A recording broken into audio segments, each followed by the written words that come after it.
Bonjour et shalom peuple de Dieu. Napesi bino mbote na kombo na Yesu.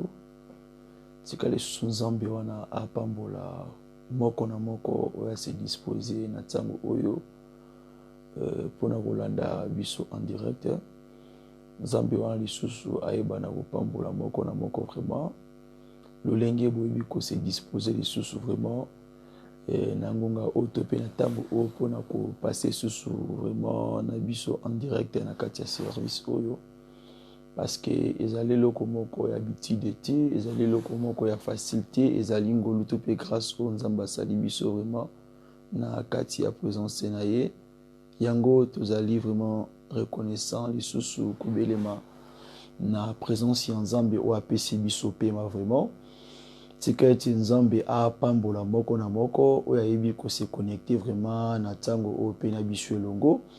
Nayebi ke nzambe wana akozangisa te kopambola yo moto nyonso yebi ko se disposer vraiment puis ko se mettre lisusu en direct elongo na ngai moto oyo un simple instrument de Dieu. Je sais que notre Dieu va vraiment vous bénir abondamment. Yango wana sans plus tarder na koyeba soko ça le sambo ya introduction avant de démarrer vraiment na kati ya nuit na biso to pe na tango oyo to pesaki lokola rendez-vous pour toyeba ko yeba eti ko kabola nini oyo nzamba bombelaki biso na kati na bisika oyo vraiment yango wana na bondeli na kombo na Yesu Kristo.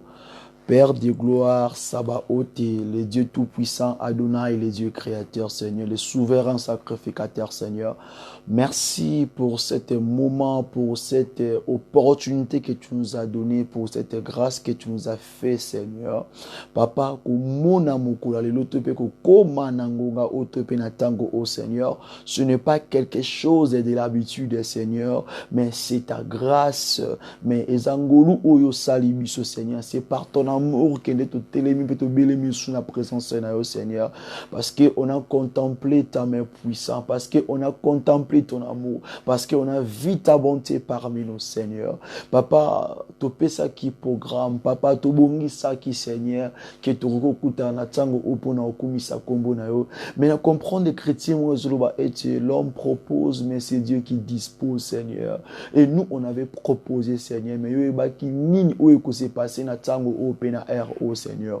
Père de gloire, je suis qu'un simple instrument, Seigneur. Père de gloire, sur la télé milibosu appelle penayo na katia média en direct, Seigneur. Ce n'est pas dit que nous allons meilleur, nous allons plus tomber dans la moto ou na niveau moko ya likolo ko lekaba oyo Seigneur ba le kanarate en direct na ba chaîne, Seigneur. Non, Seigneur, nous allons grâce to pengolo salinga, Seigneur. Papa naza ko déclarer pe koloba, Seigneur. Na tango o nazalaka un simple instrument. Utilisez nga puissamment, Seigneur. Papa, même à un niveau où l'ignia zaïla, Seigneur. Papa, na service où que s'est passé na nuit où na tango, oh Seigneur. Na lingiete, Seigneur, ba o bazana ba problème, Seigneur. Yo s'est manifesté puissamment, Seigneur. Yo kota likambo ya moto nyonso, Seigneur, na tango oyo. O azana ba inquiétude, Seigneur. Yo pesa kimia. O azana maladie, Seigneur. Yo pesa lobiko. O azoluka. Azana problème ou ezanga solution, Seigneur. Yo za la solution ya problème topé ali kambo wana na kombo na Yesu Mesia. Papa moto nyonso azana kati ya problème o ba bengen kirabe, Seigneur. Yo za la lobiko. Yo za la résultat malam, Seigneur. Le médecin sans frontières, il est temps et le moment opéré, Seigneur. Papa, il est temps. Papa, manifeste-toi, Seigneur. Yom tu vas ramener ba cœur ya bateau bazali perdu, même les rétrogradés, même ceux-là où va abandonner déjà l'évangile, Seigneur. Toi, tu as la capacité, Seigneur. Yozong sa moko na moko dans le chemin, Seigneur. Papa, manifeste-toi puissamment, Seigneur. Papa, kanisa eti na kati ya œuvre au Seigneur, na kati ya musala au Seigneur. Okende ko tape ko shimba ba vie ya bana o ya bitike bandeko o bazanga assistance, ba enfant abandonné, ba femme veuve, Seigneur. Bato bazana kati kati ya ba hôpitaux, bato baza na kati ya ba boloko accuser les innocents, Seigneur, Père de gloire, pouvoir pour ce peuple-là, pouvoir pour cela, Seigneur, bato bazangi makoki ya kosomba tele wa kolia, bana moyen te, Seigneur, kota marambo vina bango, Seigneur, Père de gloire, je prie aussi pour les chrétiens et pour les serviteurs qui te servent en esprit, en vérité, Seigneur, veille et pouvoir pour leurs besoins, Seigneur, Papa, manifeste-toi, Seigneur, Papa, pambola sous tout est le bien-aimé homme et serviteur au bazana katia ministère au de la repentance, Seigneur, Père de gloire, yo pouvoir, ticket œuvre ou que de musique, bisika vidéo, audio et kotambola, Seigneur, et ça la imparte et toucher mitima ba au bazako bunga, Seigneur, Papa, effacez malobanangai, effacez ngana micho pepe non, Seigneur, yo no kotapi aussi manifester, Seigneur, pour être Seigneur, je connais pas comment prophétiser, je connais pas comment enseigner, je connais pas comment exauter, Seigneur, Père de gloire, utilise-moi puissamment, Seigneur, Nangonga, oh Seigneur, Yondo Kamba, Yondo Tambu Sabiso, sois l'alpha et sois là parmi nous comme Emmanuel et finis avec nous comme l'oméga. C'est pour ça que nous croyons que Saliango n'a combo na Yeshua Messia, comme un seul peuple, réunis par ton nom, ensemblés par ton nom, nous te disons merci Seigneur Jésus-Christ de Nazareth. Alléluia. Amen, amen. Que Dieu vous bénisse abondamment. Vraiment, Nzamba Pambola Bino, Pambola Bino ya mingi. Pambola Bino vraiment ya mingi. Et Nzambe wana azwa lisusu lokomo pe masanjoli. Kati na biso vraiment. Et Nazali en pleine joie vraiment. Et yaotile merci vraiment. La présence de Nzambe ainsi que vraiment pour nous repartager na bino vraiment. Moment au favorable, Nzamba accordé biso vraiment dans sa présence vraiment. Et je sais que notre Dieu va vraiment bénir chacun de nous et n'ayez été vraiment ba soirée à boeto pe ba nuit à boeto pe ba tongo ya boe ba moment boe vraiment et kindaka pambate Nzamba ebinini o ya réservé pour na moko yango na osenga no vraiment okitete ndengo bandina biso elongo tous allons vraiment tina souka service parce que je sais que na ba moment bo Nzamba sala ma minene vraiment et na biete notre Dieu la azamoto oyo ayebi yo koleka yo moko azamoto oyo ayebi yo koleka même ba penser na yo ayebi yo même koleka ba projet ozanango ayebi yo même koleka ozo kanisa lobby et notre Dieu ayebi déjà oyo koki ko sala lobby déjà ayebi makambo yo ko sala lobby ndenge kozalela nino kosala après service ndenge kozalela donc azanzambe ya azanzambo azalaki na biso dans le passé azanzambo pas na biso maintenant dans le présent yango ba benge il est l'omniscient il est l'omniprésent azapenzambo azana biso dans le futur akozana biso dans le futur ba benge l'omnipotentiel bien aimé je sais que na moment oyo il y a cela au bako expérimenter la puissance de la main de Dieu comme que notre sous-thème est que la bénédiction est devant toi mais le combat est sur ton territoire. Bien-aimé, je sais que vraiment notre Dieu va faire de grandes choses et naza kondima vraiment nzambe na biso osama mboka moi vraiment et surtout na kati ya service oyo et autozoko ba toujours na même terme na biso ezali te ton Dieu que tu sers avec persévérance te délivre. Alors le lot remet un peu vraiment comprendre d'abord nini o nzamba bombeli biso na kati ya sujet oyo où ezali te la bénédiction est devant toi mais le combat est sur ton chemin. Donc li pamboli ezali liboso na yo mais bitumba ezali senanzela oyo ozali kotambola.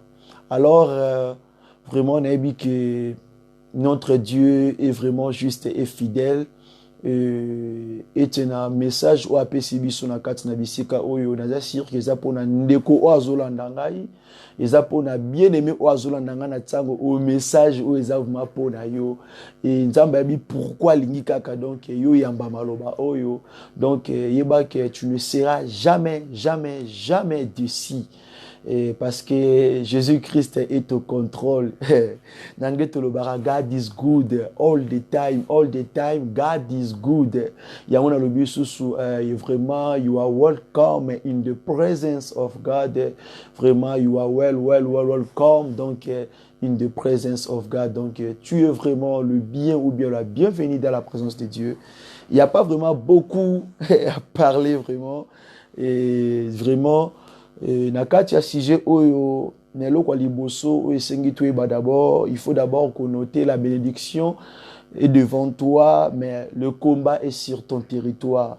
D'abord, comment est-ce que nous devons être koyeba comprendre sujet oyo. Alors sujet oyo zo memabiso na ba point moko oyo kosunga biso toyeba d'abord comment est-ce que lipambo lezali pembeni to pe liboso ya moto me moto azo kokate ko simba yango par rapport ki abitumba o ezali sur les lieux ou bien sur na place o moto azali to pe na territoire o moto azali mais azo mona bénédiction azo mona soit circe liboso na e azo mona soit la guérison liboso na e azo mona soit libala o azo luka liboso na e azo mona soit ba faire to pe niveau ya komata to pe niveau ya kofungwama ya projet to pe ya œuvre au hasard pour exercer mais azana nguya to pas azana makokite ya simba.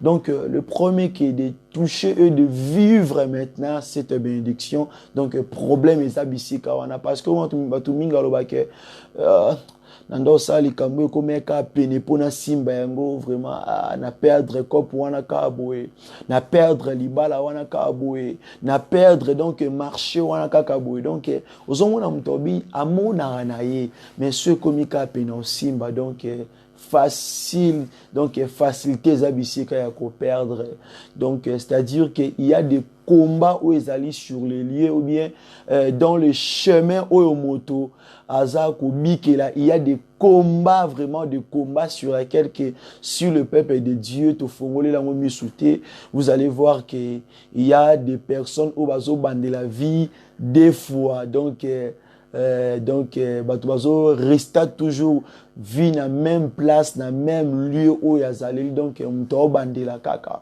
parce que azo kokate ko discerner ko la grandeur des problèmes oyo azanango. Alors la question est ceci: comment résister devant les attaques de diable pour réussir de vivre la bénédiction? Donc le lengeni a pour résister topé pour affronter maintenant les combats ou bien les attaques de diable pour moto aiba ko biki la topé aiba ko simba sikoli pamboli onzambe abongisa ki topé bénédiction ou ezali sur votre chemin ndengeni ya ko simba yango. Alors que sur ces points nous devons d'abord essayer de comprendre d'abord totanga makomi na nzambe na livre ya Jérémie le chapitre 1er. Jérémie le chapitre 1er, le verset 19 et le verset 19. Nabi que verset il y a beaucoup de chrétiens déjà tanga kayango bazara déjà un peu déjà exothérapie bato mingi mais to tanga d'abord makomi yango. Nakati ya livre à Jérémie le chapitre 1er le verset 19, la parole dit ceci. Totangi na kombo na Yesu. Ils te feront la guerre mais ils ne te vaincront pas. Car je suis avec toi pour te délivrer, dit l'Éternel. La parole confirme que bitumbe gozala et mi pepe gozala parce que la parole ont précisé bien, ils te feront la guerre mais ils te vaincront point. Donc le combat spirituel est la vie réelle. Ainsi que le combat spirituel, c'est la réalité. Donc, un chrétien, un bien-aimé, il faut que dans notre vie, nakati ya vinaye, et le combat spirituel, ils allaient réalité. Le combat spirituel, ils allaient vie mobimba, yamu Christo. La parole dit qu'ils vous feront la guerre. Baobundi sabino, baobundi sayo kandengo zolanda. Bitumbe goya na porte yanda konayo. Bambe ba mi pepe ko belema. Mais ba ke bitumba na tango ezo belema na porte yanda konayo. Tango bitumba wane zoya, ete bitumba wane ko kota eko simba, mais bitumba wane ko enchaîner oti. Bitumba wane ko mettre par terre. Est-ce que tu allez longo? We are together. Vraiment, que Dieu vous bénisse. Que Dieu vous bénisse parce que je contemple vraiment la main puissante de Dieu ce matin. Et puis, vraiment, je vois que Dieu va pouvoir, Dieu va faire des grandes choses. Et Nicolas Vino, vraiment, ma commune sous qui est plus loin dans livre à Jacques, le chapitre 4, le verset 7. La parole dit ceci: soumettez-vous à Dieu. Ma commune de bien tomi kiti saliboso na nzambe. Bien aimé, c'est profond. Tomi kiti saliboso na nzambe. Mais le but résister au diable. Et la parole le dit que tant vous résistez liboso au diable, il fuira loin de vous. Donc là directement tu comprends que le combat est réel. Donc le combat est réel. Donc bitumba e bandagoya, mi pepe bandago belema. Mais quand le combat wane e bandagoya, ils ont une méthode moi au sala. Méthode c'est ce qu'il faut résister. Donc un chrétien il faut apprendre la résistance. Il faut avoir un esprit d'abord mettre en tête que tel que je suis là devant les obstacles, devant des difficultés, devant des combats, devant les imprévus, je dois résister. La résistance est loro oyo ezosenga na kati na bomoi na yo, il faut kozala nango devant les combats, devant le plan du diable. Donc la résistance, parce que la parole nous dit que bitumba wana tango goya eko simba mutu wana eko simba mutu azalo ko la sige bitumba ne ko toucher. Yango omona bitumba musu ekoma na vie ya mo Kristo moni mpe moko etelemi eningisi na batole côté ningisi ba fenêtre ba rideau ndako e bouger. Mais otali ke ton mpepe wana ekoti elongoli toiture te ekoisi ndako te mais eningisi ndako. Que Dieu vous bénisse. Donc faut comprendre pourquoi notre Dieu nous a révélé cet sujet que la bénédiction est devant toi mais le combat est sur ton chemin. Il y a beaucoup de gens au bazobi qui habitent ba territoire. Azomo navma bisika zake donc il sera continuer à osimba, soit continuer à prospérer, soit continuer à kende liboso, soit continuer ministère ne ko fongwama. Mais pourquoi ministère wana zo fongwama kati? Pourquoi chaque fois que mon pépé bêti il faut courir qu'un échec? Pourquoi à chaque fois que mon pépé bêti na porte ndako il faut courir qu'un kati ya maladie? Pourquoi à chaque fois que mon pépé bêti quand apporte ndako il faut bander la marambu 2 fois, 3 fois, 5 fois? Bien aimé, c'est vraiment sérieux. C'est vraiment sérieux. Est-ce que tu peux acclamer pour la gloire de Jésus? Tu peux acclamer et de pousser des cris de joie pour la gloire de Jésus. Bisi ke zwami oko beta maboko pa lokumu na nzambe. Beta maboko pe kumisa kombo na nzambe, pousse des cris de joie parce qu'il est merveilleux. Alors bien aimé, il y a maintenant biloko o na remeka un peu kolobela na kati ya sujet oyo oyo ko sunga yo o simba kaka na mbula oyo na mwa oyo o simba tope obikela loboko na nzambe tope lipamboli wana oyo zelaka tope la guérison wana oyo zelaka tope libala wana oyo banda kozela tope voyage au banda kozela tope mokanda au banda kozela tope na habité seve kotisa na habité tope ministère au nzamba pesa yo tope appel aux anango ozomona ke msala aux anango eza ko élargir te kende musika te ezaka toujours limité combattu mais eza ba élément o na koloba na bisika o tantôt yango ndezali clé. Il y a élévation ezali clé, il y a bénédiction ezali clé, il y a avancement. Il y a œuvre oza ko exercer ya musala ozo sala. Yango na osenga tango zonda maloba oyo. Tango zo ka maloba oyo, na osenga na vraiment o sala effort. O sala vraiment effort o luka, o mettre maloba oyo en pratique et puis joua tana yo ko discerner maloba nyonso oyo nzamba ko ndako bimisa na kati ya muumbu na kati ya instrument na ye joua tana yo vraiment ya ko discerner parce que je sais qu'il y a un moment boué et que nzambe amemanga na ba dimension moko akotanga na ba lié moko amemanga na ba niveau moko donc amemanga na ba point moko tantôt et ton ndako luba tu peux dire que papa o mamboazolo ba frère o mamboazolo ba au simba vraiment ba vie na ngai est-ce que ba befela ke lisolo te te za lisolo te ezande message na yo ezande temps na yo koki o esengi fo o révolter au telema o longwa na kati ya distraction wana o longwa na kati ya ba barrière wana o longwa na kati ya ba condamnation wana. Oh my god, Nzamba o sala, Nzamba zo sala, il est là, il va pouvoir par sa grâce. Alors na premier point toujours continuer ka kolobela toujours na kati ya livre ya Rite. Na kati ya Rite toujours mokanda Rite. Na kati ya Rite le chapitre 1er. Tobandaki yango vraiment na tobandaki passage oyo vraiment ça fait au moins 3 ou bien 4 jours, même 5 jours même. Oyo tozobela na point oyo ya Rite. Et na simbaki ba point moko vraiment ezalaki sur l'espérance. Et si que autre fenêtre na texte kolobela koyeba ete bola mutope le bonheur peut se transformer juste na kati ya malheur. C'est un peu ça.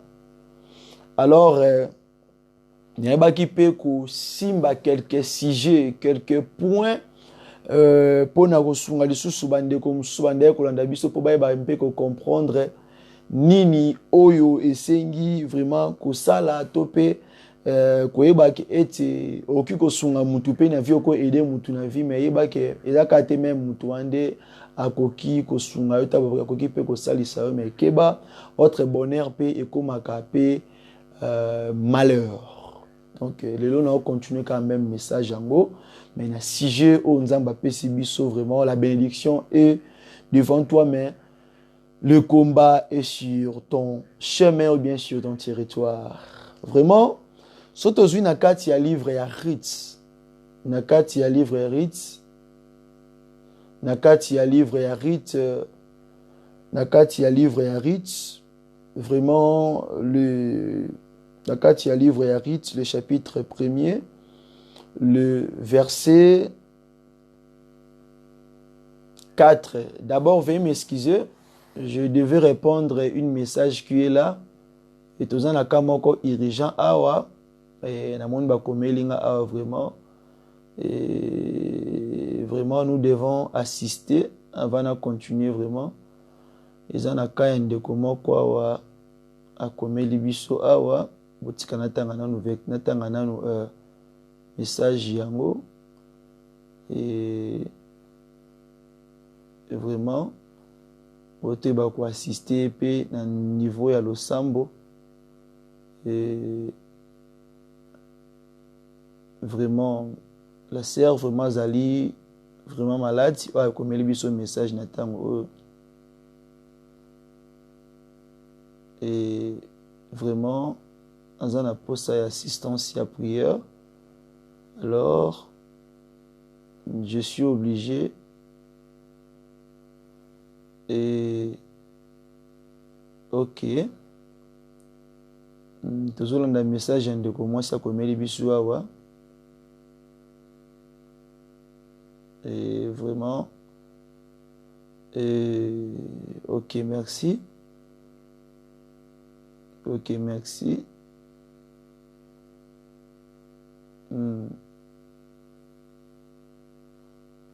Vraiment, vraiment, merci.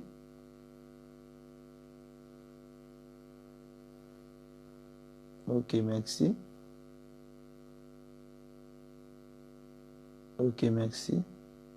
Yeah. Ou excusez biso vraiment parce que aujourd'hui, sagement ko irigeant awa, je devais assister au plus vite. Au plus vite, vraiment, message où est à niveau à Congo. Mais c'est moi qui fallait répondre yango. Toujours na kamoko ya urgent awa et pas l'une de notre sœurs ou azape na kati ya vraiment na kati ya ba groupe na bishopé azape l'une des membres, l'une des enfants, l'une des sœurs on a ko encadré. Vraiment azali vraiment sérieusement malade et a commis siko donc je vais prier ou bien si c'est le cas elle peut passer en direct, afin que je prie pour lui. Vraiment, la sœur Bénédicte, yeba ke eloko moko te ekoma, eloko moko te pe ya mabe ekokoma, nzambe ayebi pourquoi alingaki maladi wana et se manifester forte na tango oyo, et na moment oyo nazo passer pe en direct, nzambe ayebi yango alobi ete il est le maître des temps et des circonstances. C'est pour cela, Natango ouvre vraiment nous besoin d'absorber en direct et tout soutenir ndeko Bénédicte à niveau à Kinshasa et tout bon de la peau parce que Azali vraiment malade pour l'instant et puis Azali a visité na une forte fièvre là maintenant. Ozo beta ina niveau moko ya makasi bandeko baebi réalité le Canada na Congo na Kinshasa baebi de quoi je suis en train de parler et bisike zoami ozolanda ngai banda ko intercéder pour ndeko Bénédicte alors que ngape na zobonde na tango oyo. C'est pour cela to bondeli na kombo na Yesu Messia Yahweh na kombo na Yesu Christo Père de gloire na belemi sous na présence na yo Yahweh. Na eko déclarer pe koloba suna tango au Seigneur. D'abord na pesio merci Seigneur parce que yozali le maître des temps et des circonstances Seigneur. Webi la réalité où eza koleka na kati ya nzoto tope na kati ya vie ya la sœur Bénédicte Seigneur. Papa, je suis en train de prier et de déclarer ceci. D'abord merci pour la vie que tu as accordée. Merci pour la force au pessier. Merci na ma coquille tope na souffle de vie au pessier Seigneur. Ta parole dit ceci que l'Esprit du Seigneur est sur moi parce qu'il m'a oint pour annoncer la bonne nouvelle. L'Esprit de Dieu est sur moi pour aller plutôt de proclamer une année de grâce. L'Esprit de Dieu est sur moi pour aller guérir ceux qui ont le cœur brisé. Alors quand je vois les cœurs brisés, ezali bato baza na kati ya maladie, bato baza kubela, naza koloba directement sur la vie de la sœur Bénédicte, bisika zali na metu, bisika zaya kulala Seigneur.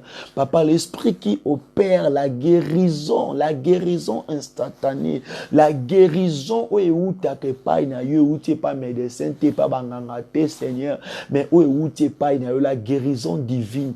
La parole déclare que tu as envoyé ta parole et ta parole fit guérir. Tika te malobano kota na kati ya nzoto ya la sœur Bénédicte et apporter la guérison bisika zali in the name of Jesus. Na kombo na Yesu Messia abiki sama zwa lobiko bisike zwa mio zala guéri et je le crois par la grâce de Dieu tu es guéri na kombo na Yesu Christ obiki sami tolobi ete amen.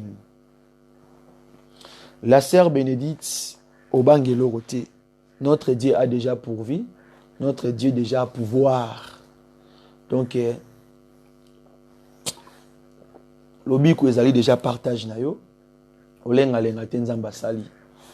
Alors, tu continues notre service nabiso na point qui d'abord acclamer pour la gloire de Jésus. To beti maboko pa lokumu na Nzambe pour Nzamba za malamu mingi. Kwa yebi ko accorder la sœur Bénédicte Sobiko. Kwa yebi ko kota makambo mo inepe makambo santé na ye na kombo na Yesu Christo. Amen. Alors, Totangi na kati ya livre ya Rite, chapitre 1er, le verset 4. Makomie bisibiso boue, totangi na kombo na Yesu. Ils prirent deux femmes moabites, dont l'une s'est nommée Orpa et l'autre Rite. Ils habiteraient là environ 10 ans. Tolobelaki pe déjà makambo yango ya mama Rite na mama Naomi, mais précisément la mama Naomi. Ndé vraiment na meka qui ko expliquer pourquoi et le koni esala ki mama Naomi a kende ko luka vi na kati ya pays ya Moab et na talisaki yango na ba domaine ebelé na forme ebelé. Vraiment j'avais essayé d'expliquer comment est-ce que maman Naomi a komaki na kati ya pays ya Moab et puis le lenge o nzambe ebe ko visiter pe ko assister bango et na mobali pe na papa bana na ye. Et j'avais vraiment expliqué cela. Et comme la parole nous dit toujours que ezaki likolo ya nzala, likolo ya kozanga, de Ritz, et je m'excuse, de la maman Naomi aeba kobima na mboka na bango ya Israël pour na okende koluka vie ya refuge, kokende koluka vie ya demande d'asile na mboka ya Moab. On peut le décortiquer dans le sens il y a bongo pour sauter au côté na carte révélation, c'est ça vraiment la vraie vérité. Bakende koluka ko séjour na bango na pays ya Moab. Alors na tango bande ko vivre na carte ya Moab, après avoir que mobali ya Naomi aebe ko kufa, et tango Naomi atikala ki na bana e la vie est continuaki. Tant la vie est continuaki alors que azalaki na bana mibale ya mibali. Na bana wana mibali baebe kozwa basi pe mibale et baebe ko vivre na bango to pe kozwa bango na kati ya libala. Alors basalaki 10 ans na basi wana 10 ans. Alors on a 10 ans wana to comprendre que la sœur Ritz na la sœur Orpa baebaki koyeba qui était la maman Naomi. Donc baebaki vraiment maman Naomi azana ni poso vaina mutu 10 ans. Il faut y ba caractère ya mutu wana, faut y bande mutu wana liaka, nde mutu wana lataka, nde mutu wana vandaka, okoyeba même na ba défaut ya mutu wana, parce que na 10 ans pour na comprendre mutu 10 ça beaucoup, vraiment beaucoup. Coup dans une année tu peux comprendre une personne, na dans une année okoyeba pe mutu comprendre pe alingara boete, bon ceux qui 10 ans. Alors la parole dit que environ 10 ans. Donc ba vanda qui vraiment environ 10 ans. Si on a 10 ans on a par rapport à révélation, par rapport à prophétie aujourd'hui, et un élément moko ina simba na kati na bisika wana oyo ko pousser yo obikela loboko na nzambe to pe omona o nzamba loba pona vie na yo. Alors eloko liboso on a linko loba ilinko dalinko taliso point moko. D'abord il faut que tala na vie na yo bisika nini o nzamba zwa yo, bisika nini oyo uta. Premier élément oyo sala ete emema yo na réussite, emema yo na guérison, emema yo omona loboko na nzambe, emema yo o vivre la main de Dieu, emema yo même omona la guérison na kati ya maladie ozobikela wana, na kati ya situation ozaleli eloko liboso oyo kosala ke efongola elonga bitumba oyo eza liboso na elongola ba obstacle wana eza foko yeba bisika o nzamba zwa yo, où Dieu t'a ramassé, bisika nini nzamba lokota yo. Premier élément bien-aimé. Alors na olobela ba personnalité batumi satu na kati élément on a pesi oyo pour comprendre loko moko. Alors tu comprendre que na kati ya vie soit ya Ritz na Orpa baeba ki d'abord bisika nini o babandaki na mama Naomi, parce que après 10 ans wana de Orpa na Ritz baebe ko kufela mibali batikala ki na belle mère na bango après 10 ans wana. Donc ce n'est pas facile. Alors que après 10 ans wana esali que Ritz na Orpa babotata mwana mote makamsweza prophétique 10 ans ndako libala moi c'est abotité eza facilité eza facilité. Donc eza bilo moko donc déjà ibande koloba déjà pour na lobby moko quelconque. Alors na kati ya ndako wana batikalaki Orpa na Ritz et puis na belle mère na bango sans enfant, sans mari, mibali bakufaki batikalaki na Naomi. Alors que tu es bien réalité ni ne s'est passé qui entre Naomi et na ba belle fille na ye. Tu es bien réalité ni ne s'est passé qui na kati wana. Et après avoir que Naomi a koufela ki mobali a koufeli bana et puis bana basi wana batikali ba veuve, ba jeune veuve. Bien aimé zaki facilité. ezalaki facilité, mais il y a eu des points moko où ils ont signifié que même Rite, même Orpa, batalaki bisika nini babandaki na Naomi. Bien aimé, moni pour nous réussir na vie. Au moni même pour nous moi le bon na nzamba ta na ministère na musani so mutazo sala. D'abord, eloko liboso faut kanisa bisika nini obandaki. Bisika nini outi. Eza biloko o ememaka mutu na grandeur. Eza biloko ememaka mutu na niveau ya vie moko ya likolo. Po mutu amatana olie, ekosenga atala auti wapi, ekosenga atala abandaki wapi. My God. Donc eza biloko d'abord o provokaka ke Nzambe apesa mutu réussite, amema mutu na niveau ya vie moko ya likolo.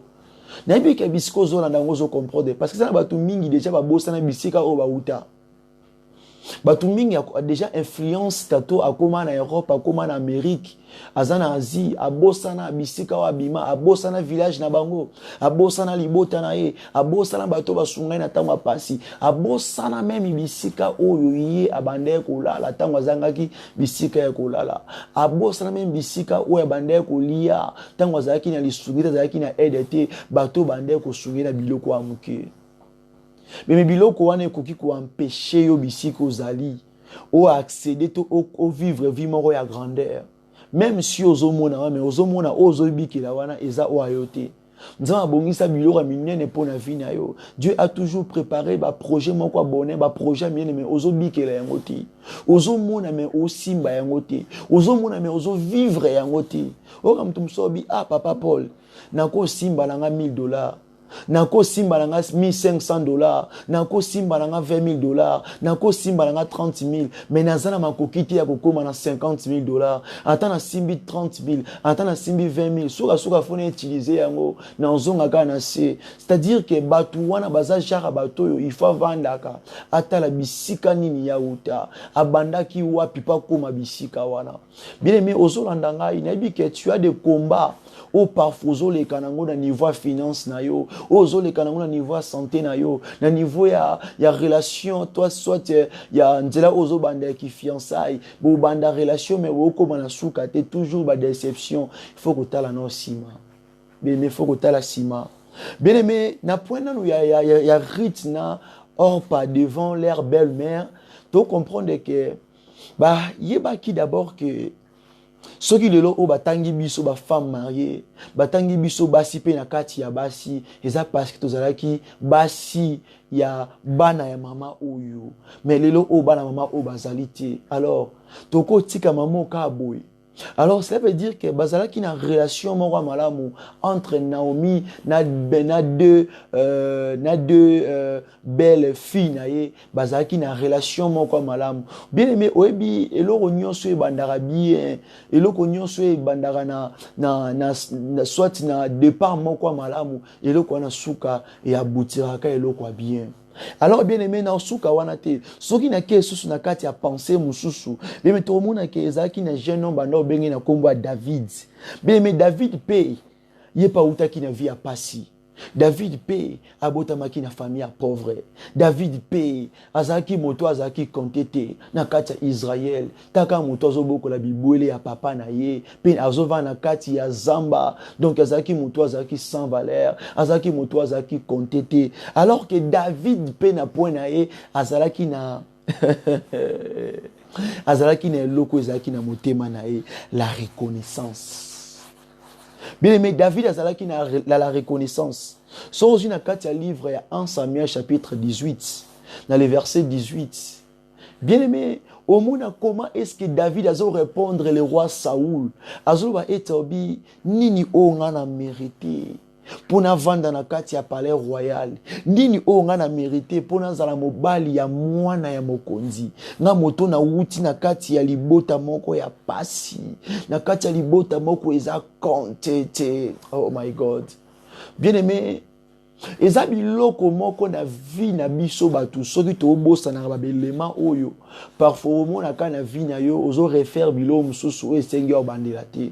Parce que nzamba aza juste et fidèle. Nzamba pesaka mutu pa otala intérêt na ye. Nzamba salaka mutu pa otala intérêt na ye. Et alors que même David avant de habiter n'a mérité te. na mérité te parce que yebaki bisiko autaki parce que yebaki bisiko abandaki bien aimé na suki pe wana te même le roi Darius devant Daniel so na kati livre Daniel chapitre 6 dans les versets 3 et 4 on comprend que le roi azalaki d'abord reconnaissant ayebaki talent ayebaki niveau ayebaki reconnaître grâce au ezalaki na kati ya Daniel donc ayebaki la grandeur ayebaki comment est-ce que nzamba bandaki ko utiliser Daniel ayebaki comment la grandeur et loko étoile ya Daniel ayebaki yango alors bien aimé yebaki biloko mususu yo ko sala mokili o ko semer o ko luka nzambe et surtout ba homme de Dieu et surtout biso ba sali nzambe et surtout le peuple de Dieu ba luka nzambe l'esprit en vérité biloko mususu ko sala ozo semer ozo lona bato mokili ba ko reconnaître yango te ba ko yeba yango te certains là ba ko yeba yango te mais yebaki Dieu à qui ko reconnaître Dieu à cause à la nzamba à cause à la même témoin ya buramu salaka nzamba qui ko approuver yango. Alors, parce que les rois, tous, ils mangent à Jésus-Christ. Parce que le travail que Daniel a fait ça là, les rois abandonnent qu'on trouver Daniel qui est fidèle et juste, na métier de paix, na talent na y. Tu comprends qu'il y a ici trois catégories à battre. Na quel niveau il y a Ritz, na quel niveau il y a David, na quel niveau il y a Daniel. Tout le monde a qu'eza biloko oyo na vie na biso batu ceux qui tozo négliger yango, eza pas si pour monter en avancer na vie. La reconnaissance. Kota la bisika o bandaki. D'abord kota la bisika o yo banda bisika o yo uta. La reconnaissance aussi. L'œuvre aux sala. Est-ce que au sala on a monté maman on a monté mami balai. Très important. On a ezali premier élément. Alors on a deuxième élément. Il faut comprendre même quand on a 4 livres, quand on a 4 livres il y a Ritz. Chapitre 1er, le verset 114. Alors que, nous comprenons de l'eau, la bénédiction est devant toi, mais le combat est sur ton chemin. C'est-à-dire que, oso vivre la bénédiction, donc, comment est-ce que je peux dire cela? Donc, tu oso mona bénédiction, oso mona yango, mais aussi mba yangote. Mais ozo vivre yangote ozo mona parce que oko mona eloko ozo mona eloko mais oza na possession yangote mais osalela yangote tu peux voir oui mais osimba te il y a la différence ya mona na kosimba hein ya kobikela eloko ozo mona mais ça différent pena moto ozo mona eloko de loin mais a toucher yangote c'est-à-dire aza na possession yangote alors que tango que Ritz à comprendre que Naomi azali pe canal to pe pont oya ko mema bango ete bakende ko vivre to ko simba bilaka o nzamba tiaki likola vina bango basatacha ki na Naomi. Alors yeba que bien aimé bato mususu bazalaka bénédiction pour na biso. Hein? Parce que tant tozo la bénédiction tozo bela mutu. Nzamba okita manité. Nzamba okita lipate kwe na se e utalikole kwe na se pour ozwa olia non. Dieu va utiliser juste une personne pour azala canal, azala pont ya bénédiction na yo. Alors la bénédiction est un mutu. Est un mutu o nzamba kotia na disposition juste pour na vie na yo. Juste pour no longo na réalité ozanango. Donc bénédiction est un mutu. Lipamboli wana est un mutu. Pour nzamba sala kana nzela mutu. Asana nzela libanga te. Asana nzela ya mpepete. Asana nzela mutu. Pour alongo na situation ozanango wana. Ndezala ki même penser au ritna or pa baeba ki. Batala ki lolenge ba vivra ki na mama Naomi. Est-ce que maman ni soit ko vana bango bongo? Maman nini wa kondima bango kozwa bango te lokola basi ya bana na ye mais bana na ye propre. Oh my God. Bien-aimé, ne pense pas que les gens qui vivent dans moto, oyo azo sunga yo, azo ede yo, azo latisa yo, azo futelo ndaku. To moto andimi kozon en charge, to pe moto aza ko sponsoriser yo, na niveau ya voyage, na niveau ba faire. Bien-aimé, ne pense pas que so zana mutu wana nyonso elekanaka na facilité. Yeba ke na kati ya munoko mutu wana akozala pe na maloba o ezo blessé yo. Tobenga ngo ba parole blessant. Maloba o ezo blessé. Akozala pe na maloba o ezo décourager yo. Omona ke mutu mususu moni ke yende azana makoki to pe na facilité. Yo mo considère que mutu soki na kangami na ye na kozwa pe vie. Na occupé kozwa moyen ko s'en sortir pona longwa na kati ya situation oyo. Otali mutu ango ole encourager yo, ole motiver pour luka pe na vie au mata, mais akomi ko décourager yo. OK mutu obino yo zo linga nzela oke oyamba mikili oyebi nzela wa poto yo biso ya poto na biso wa poto ya poto facile tie abi nga tambola ba désert na katisa ba ebala minene na lekala ba mer minene na kota ba difficulté ba prison ba kanga ngai donc nzela poto eza facilité o mon nzela poto nga zo ebisa yo donc quand ndene ozamba mbongo no wana ka soki ba mbongo no za ngwana okoma te mala mosa elo mususu parce que tala ke mutu wana nde azali canal to azali pont oya komemo na bisiko lingo kende. Alors siko soko landi maloba wana yeba ke oko perdre bénédiction. Alors yeba ke diable ndenga za wana, le diable est malin. Aibi ke mutu anda osunga yo, aibi ke mutu anda oide yo. Akoko tape na kati ya motema mutu wana, akoko tape na kati ya monoko ya mutu wana po abimisa maloba moko oyo ko décourager, oyo ko s'écarter loin de la personne. Pour battu mba bossa na ke soki mutu osunga yo, ne pense pas que so mutu osunga yo à chaque fois ndo peso ka maloba sukali, a peso ka miliki, a peso ka miel, non. Il y a parole muso ko bimisa utali obité non soleil suna été na tikaye. Alors so tiki pour l'instant bilo muso to bateka keza fo to tie fo oui ya okanisani nte. Mutu nyonso yebi ke aza canal, aza pont ya kolongolo na situation za nango wana, il faut toujours komikitisa. Il faut toujours komikitisa. Il faut toujours ya koluka koyeba ko comprendre mutu wana. Que Dieu vous bénisse. Alléluia. Amen amen. Wana eza d'abord na point rite na orpa. Pour soko zwi na kati ya livre rite ka wale chapitre 1er le verset 5 tina 14 au mona ke tala maloba ya Naomi devant Orpa, devant Ritz. Nan on supportait maloba bongo. Donc Naomi a bimisa ki maloba moko ezala ki douleureux. Maloba moko ezala ko basola motema mutu. Orpa talobi maloba nganga yebwi. Tanga verset wana. Naomi azolo babi même si botamboli nanga bovandi nanga botambo nanga tina ozonga na mboka nanga na ke continuer vie nanga kuna bino kanisi ke so bozana nanga kaka na ajo nga na komi nango na bota mwana wana kola tibozela bala est-ce que bozana mutema wana naza kuna makoki d'avaste ya kobimise sumwana ya niveau to pe ya âge na bino pour déjà âge ki donc pour nanga déjà Jésus ki wana donc so bova nanga vie na bino ke na musika te. Imaginez nous mutu azwe bisolo kwa bongo. Yo ti ovanda nanga ne pense pas que na ko bimisa mbongo nanga pona futelo biyo kende poto. To ne pense pas que na ko peso mbongo po banda koteka. Ne pense pas que na ngana ko zona kotu na musala ngandi na zao. On ne pense pas que ngai na ko sala ke yo okota na kati ya faire wana na kati ya musala wana. Oui. Bien aimé, oui. C'est la réalité. Batu mingi bazo ba réponse musua mabe et pas batu esenga ki fa ba sunga bango pas mutu amone ki azaki canal azaki pont ya kokotise swati na musala wana na institut wana na dossier wana na ba faire wana na ndako wana voyage wana mais likola manque de discernement likola manque de discernement talipe mutamoni mo etalongwa yaka nsienani avanda na okene wapi avanda yi azana ngo ozana ngo te avanda yi azo posséder. La parole dit que loboko epesaka ezalaka likolo o ezwaka ezalaka na se.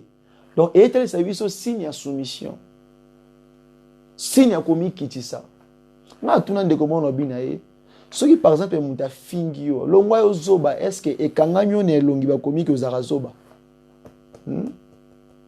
na posant de comment que soit finga ka ndi olela abi ainsi tu es salinga passe na psio que ça lui passe afingyo awa bimana on a quoi bando tamboula ça tata 5 ata bando tambo ata une faire ata ba kolongwa na venu tiko ke na venu mususu yebisanga mutuni ya moni ke omona ke mutuni ko biso ke na moni na mbunzu na bakomi ke ozaki zengi toza zoba habiter papa mutu mote alors yenda fingyo nda moni bongo alors tika yenda lobby ce que leur a lobby soki insulte un soki eza juste que ça il a rien ndoko yoka passe mais so ça il a rien te passe nyoko yoka on se comprend alors Naomi peut utiliser qui ba parole moko eza qui choquant pour mon que preuve ani batu basali na mutu 10 ans mais moko atalobi pardon maman na yebeli na continue maman boyete maloba ngai boy alors pas kenda ya tika ki Naomi Rita talobi na tika te pourquoi la discernement. Alors, ils appellent à batu mususu, même pas maloba. Bazana ba acte, tout peut bazana ba mauvaise action, Hein? Omona ke mutu wanda zo sunga, yo mutu wanda zo boku, yo mutu wanda zo aider yo. Mais otali ba action na ye, ba acte na ye, ba geste na ye, ba regard na ye, façon zo talo lo kwa zo mone lo mo bizanga tina. Bien aimé, webi mutu oyo azali kanala lipamboli na yo. Moto azali pont ya bénédiction na yo yeba ke tout soka yebi yesu te ezaka facile il faut zwa na yo d'abord oluka nzamba talisa yo comment est-ce qu'on peut perdre bénédiction te po eza combat o eza na nzela na yo po na nzela moto wana ndoko zwa solution alors que diable bi ke na nzela wana ndoko zwa réussite na nzela ndoko zwa solution donc yeba ke akokota po a torturer motema moto wana. Nous allons se comprendre que Dieu vous bénisse. Alors, on a acte pour comprendre que dans livre 1 Samuel chapitre 18, dans les versets 9 à 10e verset, vous allez comprendre que David a eu une vie à passer. Pour nous, il y a 3 versions à bateau, 3 catégories à bateau. David a eu une vie à passer. Azaki motakolela.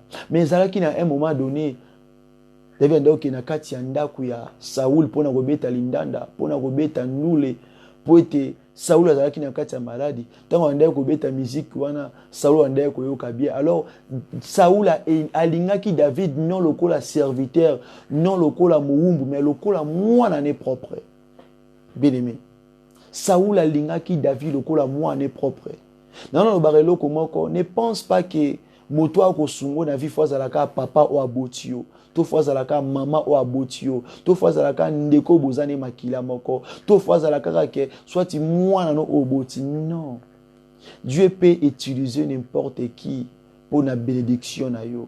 Dieu peut utiliser n'importe qui pour la élévation na yo. Dieu peut utiliser n'importe qui pour la kolongo na kati ya vie ma biosa na ngwana. Dieu peut utiliser n'importe qui pour la remema yo na peyo zo loko kende. Dieu peut utiliser n'importe qui pour la repesa yo loko zo loka. Dieu peut utiliser n'importe qui pour la kopesa yo changement na kati ya ba faire na yo. Et alors na nyonso wana yo faut la souple yo faut oyeba otolobara ete ko examiner ko sala examen na lo nyonso zomone komela yo keba mutu mususu aza pona yo mais so répondre mabe sili bien basomba ka réputation te basomba ka pe relation sore baby donc il faut koyeba batu mingi ba baby sa vie na bango likola maloba na bango likola makamba moni ndeko moka salaki action moko boye ola luka ay bandeni toi c'est mpepane le kana pour répondre pressé pas pesi lingala pressé par le but to koyeba na to kolakisa na balakisa niko alors azo lakisa na mutu aleke soit na mbongo na mutu aleke soit na niveau de vie mususu na vie sociale mutu aza na possibilité ko sunga ye ma mususu yaka po nzamba tala est-ce que vraiment au commune motema ko supporter les uns les autres. Très important, bien aimé. Hein? Alors, mukolo wana David a oti ko beta Goliath tango bazozonga Saula yambaki ezalaki loko mususu mukolo wana ezalaki feti mais yebaka bien aimé ba les on dit ya batu biyoka yoka batu omoni petu wana sungaka petit wana olesaka petit wana ofutelaka ndako petit wana oyo ozolinga ofaire voyager omoni soit mwana wana oyo ozobokola omoni soit mwasi ozolinga obala omoni soit mutu wana oyo ozolinga okota na bafaire na kopo wana mutu wana kutu tala kutu bwe yami mwana lokwa ye na ye donc bakotisi ki mutema mabe et pas mutu oyo esenga sunga yo bien mozo comprendre donc omoni bénédiction boye na misu omoni yango boye mais tango mo simba donc le quoi dia bazarani déjà malin atindi ba jeune et ba diaboliser pour le kangi na kati ya David na Saoul ezaki o Saoul ayokaki o batu bande koloba que David aza plus fort que Saoul alors Saoul azwaki David le quoi mwana ton Saoul amona ki bongo automatiquement ayinaki David alinga so sentir. La parole dit que même regard il y a Saoul échangea qui. Donc natana soka dongola ki so pasala ki misu botué, so ba fixa ki misu. Bobby nyonso ya Saoul échangea qui liboso à David. Et puis a manifesta qui yango physiquement. Bien aimé oui, baga monsieur peut ko ba na vie. Otali kaka muto munya zo sunga yo. Kaka muto esengi fa ko tona kopo wana. Otali a changé le face na minti otanga. Alors so oza soupleté, tu peux dire de n'importe quoi et puis au baby si li pamboli na yo, au monique au monaki bénédiction mais e bungi na nzela na yo. Ke ba bien aimé, le diable ayaka pour aluka ko semer trouble. Et tu sais que le diable alingate ko mona bato baza ini. Le diable alingera toujours la division, toujours des séparations pour régner bien. Faut faire très attention. Les gens batu mingi ba perdra les pamboli na bango. Du coup là ba réponse musu ba pesa batu. Du coup là réaction mo pas ça là qui à perdre les pamboli na e, à perdre moyen ou ça là établi dans la situation là. Mais il faut être très prudent. Faut faire très attention. Que Dieu vous bénisse. Que Dieu vous bénisse. Que Dieu vous bénisse. Alors que même dans le livre de Daniel chapitre 6 le verset 14, bien mais vous allez comprendre que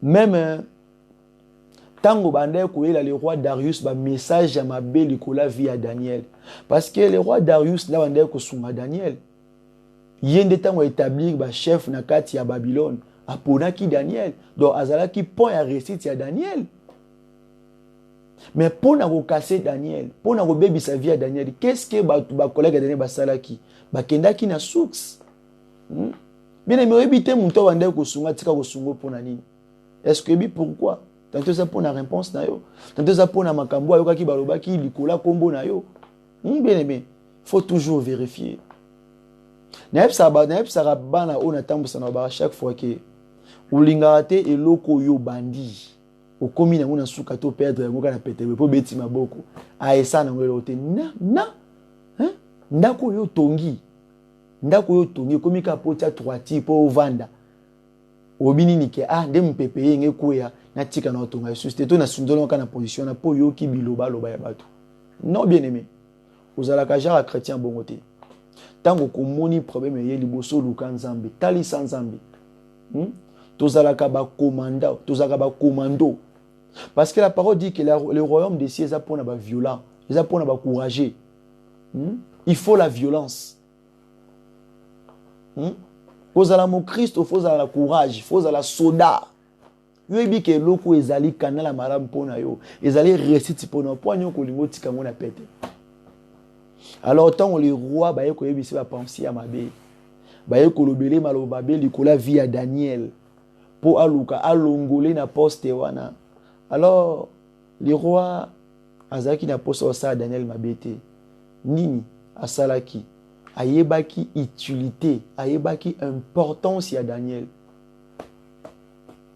bien aimé ata yo mutoza élevé nzamba pamboli oyebi ke muto aza pembe na yo wana asoutenaka kayo malgré ça na elote mais ba parole na ye ebakisela ko un plus oyebi ke ndenga aza wana posa leloko ye mutapesa ko ba idée alors likola makambo yoki olingo bebisaka relation na kabo alors les rois ebeke Daniel ndabande ko donc Daniel azalaki mutu oyo yenda simbaki élévation ya poste na ye yenda ebeke ko bobaki bokonzi na ye Parce qu'il n'a qu'à la sagesse. Et il savait comment gouverner, que sa peuple, le roi confiant qui Daniel. Les mots comprendre. Tout le monde, je dis bien, tout le monde ou bien toi, tu as besoin de moi. Moi aussi, j'ai besoin de toi. Bien aimé, tu as besoin de l'autre. L'autre, il a aussi besoin de toi.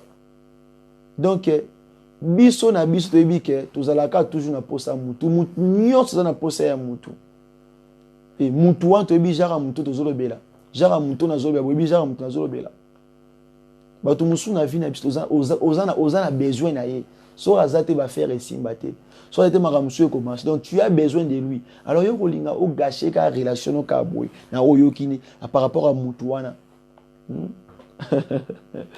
Acclamons pour la gloire de Jésus. Que Dieu vous bénisse. On est à la deuxième point. Alors on a troisième point, on a troisième élément pour nous comprendre le message on nous appelle ça gibiso na kati na bisika oyo. So on a livre à Rite chapitre 1er le verset 15 à 18. Vous allez comprendre maintenant la chose où maramutu na récite. Oui, mais maramutu asimba eloko azolinga abikela tope amona dans la présence de Dieu tope na chemin oazo kende même devant ba combat devant ba difficulté. Alors tant Naomi abi ko bimisa maloba moko ezalaki blessant liboso ya Rite o pa kendaki mais Rite akendaki te. Pourquoi? Eloko liboso ozo na kati ya livre à Rite chapitre 1er le verset 15. Dans l'ingato tanga yango tutangi na kombo na Yesu Kristo. Tozui na le chapitre 15. Yoka maloba Rite. Yoka maloba ya Naomi liboso Rite. Rite Naomi alobi na Rite boye. Naomi dit à Rite, voici ta belle-sœur est retournée vers son peuple. Et vers ce Dieu, retourne comme ta belle-sœur. Rite répondit, ne me presse pas de te laisser, de retourner loin de toi. Où tu iras, j'irai. Où tu demeureras, je demeurerai. Ton peuple sera mon peuple, et ton Dieu sera mon Dieu. Waouh! Bien aimé, où est-ce jarabato bae barake? Si nazana mutu oyo, so na sali faux pas ya kolonga pembe la mutu oyo vi nange baby. Batu musu bazo ba faux conseil. Te ya kanisa nini? Ya kanisa na olongwa kutu na otika musala oyo. Apesa pete asala ne pete. Bien aimé, yo zana ngote wana état de faiblesse. Wana elote. Bien aimé, ok, bah la conseil musu bozwaka. Ok, bah conseil musu bozwaka. Ou reçoit décision musu na vie, le contraire, ok, ko bomande vie na yo. Alors Rite azalaki na conviction. Rite azalaki décisive, azalaki déterminée. Déterminée. Pour tant que mutakoma a tes convictions, a tes la détermination et l'eau quoi sala, ba finga, ba chola, ba seka. Que je m'en fous de ce que vous dites, de ce que vous disiez de moi, de ce que vous êtes en train de parler, je m'en fous. D'autant que vous avez la conviction déterminée, azomona liboso. Alors Rite ebaki que devant maman Naomi to pembe na maman Naomi a bénéficié de l'eau moko. Amona ki lipamboli na miso, Naomi azalaki kanala lipamboli na ye, mais maloba, circonstance, réalité, hein? Bien-aimé. Bien-aimé. Oui, mamna zoloba oyo. Otaka lolendo te. Otaka lolendo te. Yomo tanto ozali ndo kia vi na yo. Tanto yomo ndo mimi vio na kati ya shit. Na ba relation muso bebisa. Bien-aimé. Ozala ka emporter te na mipepe mususu. Bato musu ba ko motiver yo loba bezongi sabwe. Mais soki likambo komeli yo, mwana obenda ne, otika la yo moko. Oyebi conséquence. Mutabiki la ngoka yemoko. Conséquence de la cité bien aimé. Conséquence et corriger mieux que conseil. Faut être souple. Nyambisika o pakendaka tanto lelaka si ja soki na tikala na ngata pembe na Naomi. Mais, alors la conviction, il faut toujours l'appliquer. Tant il faut appliquer la conviction parce que tant s'il n'y a pas la conviction, on peut perdre la bénédiction, on peut perdre guérison, on peut perdre élévation, on peut perdre réussite. Il faut avoir la conviction, il faut avoir la détermination, il faut être sûr que je suis guéri. Quand tu n'as pas la conviction, quand tu n'as pas la détermination, tant que tu as courage, même David, Azaki n'a courage. Courage, ne peut pas David élévation, ne peut pas David succès. So aujourd'hui il y a un livre, il y a 1 Samuel chapitre 18, dans le verset 12 à 15. Au moment comment est-ce que la Bible dit que tant que David bâtit qui de mission et Azaki n'a courage au kende ko bunda bitumba. Azaki na courage à affronter la réalité bitumba ba imprévu. Premier mandat comme là et puis mandat comme maga vainqueur. Courage wana. Puis la parole dit que David mandat ko prospérer dans l'entreprise na nyonso. Mandat ko matakaka. Bien aimé. Courage. Pour m'entendre ko tina bitumba ke bitumba o David ko bunda. A réussir mais lorsque David a que je sais atana muke oyo pesingai atana o nazomona na ko s'en sortir ka un jour. Yo abandonna combien yo abandonna combien des affaires, ou abandonna combien de personnes au bazaki kana lipamboli na yo. Orokuta na réalité mususu na circonstance mususu et a juste preuve de foi. Alors ce qu'on a abandonné, tu perds tout. Est-ce qu'on se comprend? Est-ce que au Simba, que Dieu vous bénisse. Alors même Penakat, il y a livre, il y a Daniel chapitre 6, le verset 16 à 20. Au moment où même Daniel est en bas, pour pas boire qui n'a qu'à libula bakosi. Daniel a bangakité, la conviction, tant que tu as la conviction, tu as déterminé, tu as le courage. Même si que bisika no kufa, bisika ne simbate, il n'a pas peur parce que bisika a des solutions les alliés. Attends, tu as bisika qui a sunga, tu as ça il sortait luka vinayo. Oza la pression lo bate po ebike ansima maloba wana e bombi bénédiction ansima maloba wana e bombi soit clé hein ya ofongo la porte ya avancement et vinaye. Alors sera lobi mabe sera répondre mabe.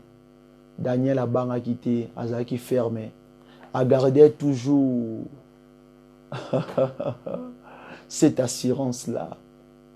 Bien aimé yeba ke ata mutu azo sunga yo, ata mutu azo ede yo, ata mutu azo vanda na ye, ata yo pe bisiko za na musa azo sala, bisiko azo teka ba réalité zo komela yo yeba ke donc quand on yo koma wana, si tu n'es pas ferme, ok ko finir par terre. Il faut toujours être dur. Il faut la courage. Même si au koué téléma, la parole dit que fortifie-toi toi-même. La parole dit bien que fortifie-toi toi-même. Donc c'est fortifier. Pourquoi? C'est ça. La quatrième des choses de Komina Souka, mais Nanyasi Savanto Kotapo Bondela. La quatrième des choses, d'abord, et là comme mususu ope kozaka problème lelo ona kati na biso tope yo moto o bazo sunga yo moto oyo ozwaki musana nzela mutu moto moko zalaki canal ya bénédiction tope ya réussite na yo ezana biloko mususu oyo esala rappel lelo ozomona mutu moya avancer ezate. Pourquoi? Nzamba sali o grâce na nzela mutu moko juivi na nzela mutu moko pe makambo efongwami. Alors moto oya sunga que tope moto a eda que poko mabisiko zawana na place kutu okuti a commis un problème, a commis un état de faiblesse azana makasité. Yo na place o idée, to na place o bendaye. Mais ozo préférer n'importe qui. Atia mo sapili kola via moto wana. Ozo préférer la qui sait que a l'autre. Ozo préféré que ola qui sait que ya kanisa ki est yenda otika la ka éternité mutambongo to otika la ka na poste wana. Bien aimé mutu asungio koma bisiko za wana. Ta la réponse ozo pesa yi. Batu musu ba loka ba vinya bango likolo obosana bulamu o muninga saela ki bulamu o ndeko na saela ki likola obosa na bisiko akoma ki sora zawana eza pona mutu wana eza po nzambe atizaki mutu wana asalaki à travers mutu wana.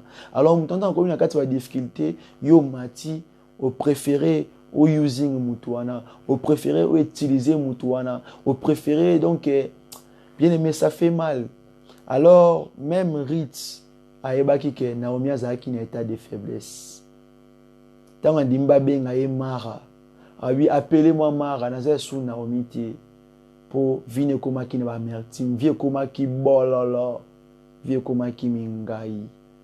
Alors devant Ruth atalaki ki Mara wana te abi respond na bande ko peso le coup la belle-mère aux autres waka respect wana.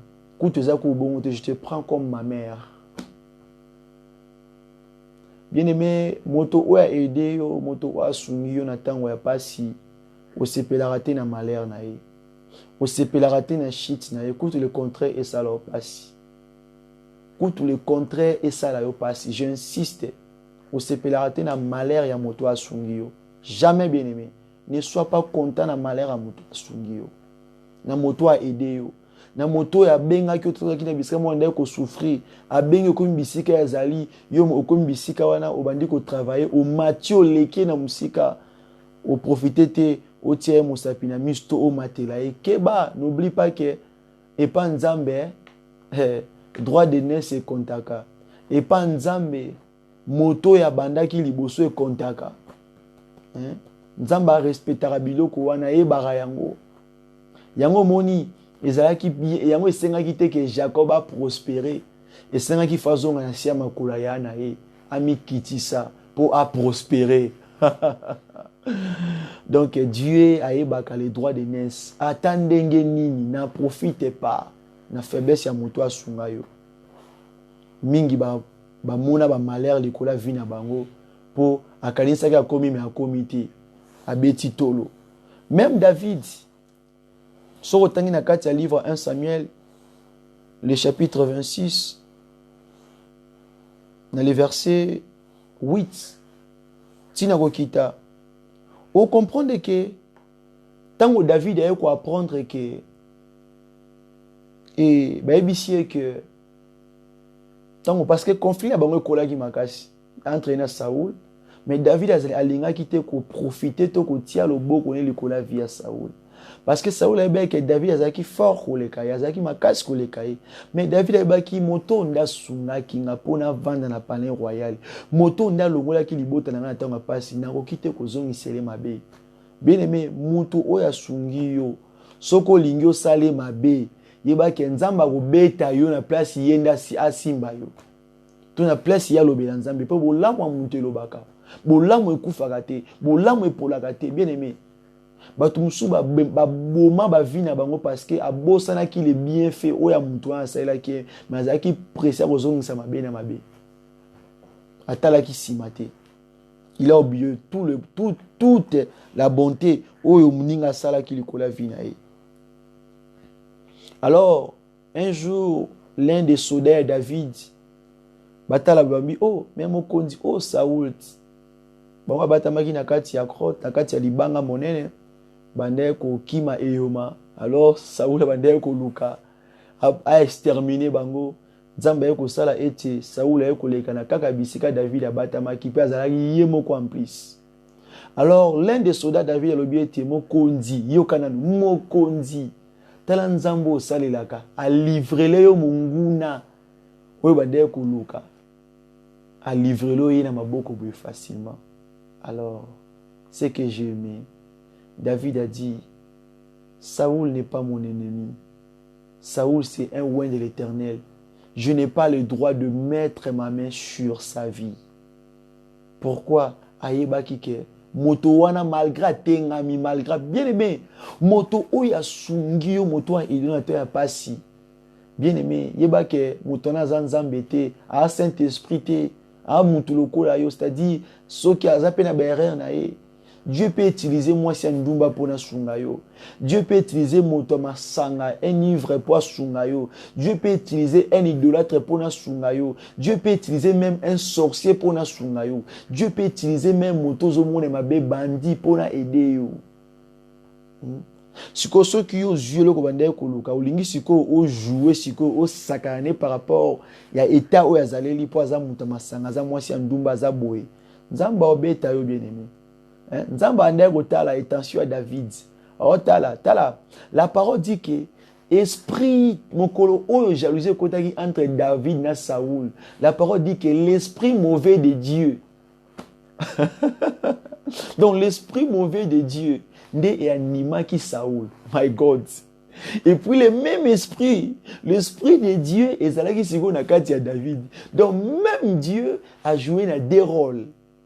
Tant que Saoul a désobéi, yende a poussé. Donc yende a côté ça qui motema wana pour à tout à David. Vous comprenez bien aimé? Hein?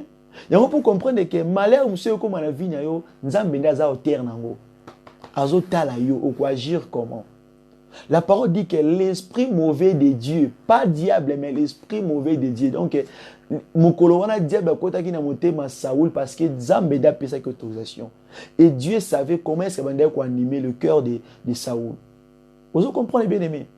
Alors David, depuis conflit on est banda qui tiazo ki maezo landaye, il n'a jamais kozwambeli na ye atia na motema David, na motema Saoul, je m'excuse.